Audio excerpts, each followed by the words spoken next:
Is this a hidden gem or just another cheap and too good to be true lens? This is TTArtisan's already very popular 75mm f2 autofocusing lens, available for Sony E-mount or Nikon Z cameras.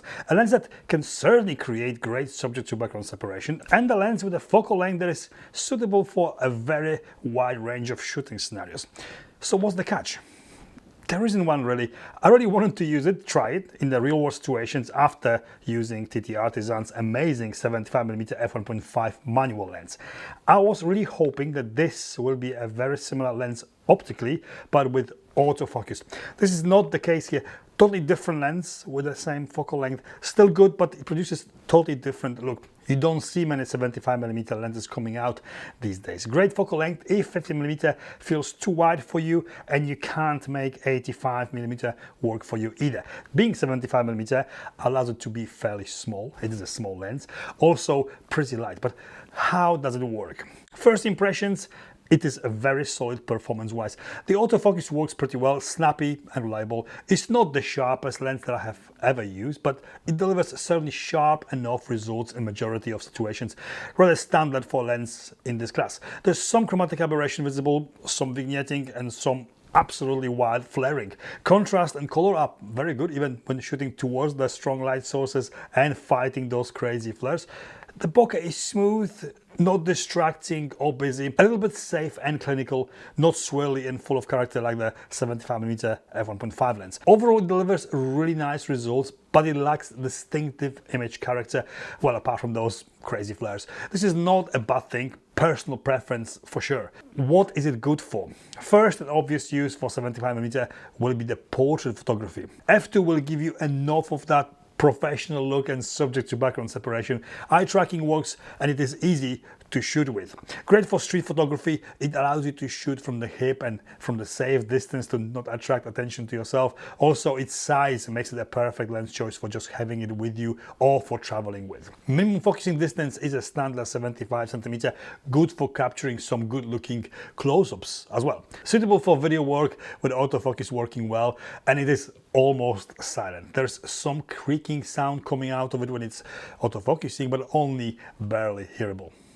No stabilized lens, and that focal length might make it a little bit more challenging to avoid any macro hand jitters, but it would be superb for recording talking head type content or close-up B-roll, in my opinion.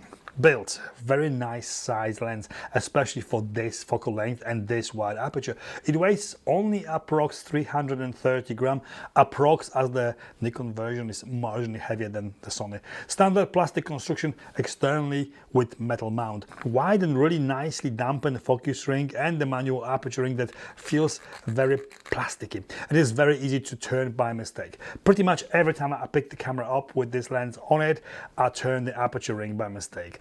It would be great if it was a little bit tighter or if there was a lock switch, but there isn't one. There's no switches or buttons on the lens at all, not even auto manual focus switch, no weather sealing or stabilization, all very basic. It comes with this little flimsy lens hood and it has a 62mm filter thread. Just like with all current autofocusing TTArtisan lenses, there's a USB-C socket on the rear lens cap, which doubles as a lens dock for connecting it to the computer and for installing future firmware updates. Price, this is a very affordable lens, £199 here in UK or $178 in US.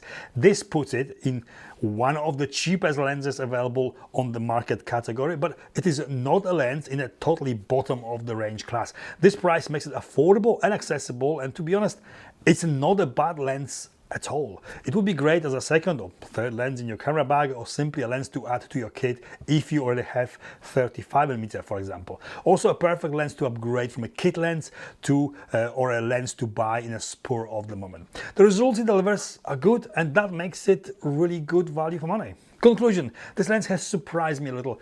In the past, lenses in this price range were nothing to shout about. This is not it. It is totally usable, optically okay, prime.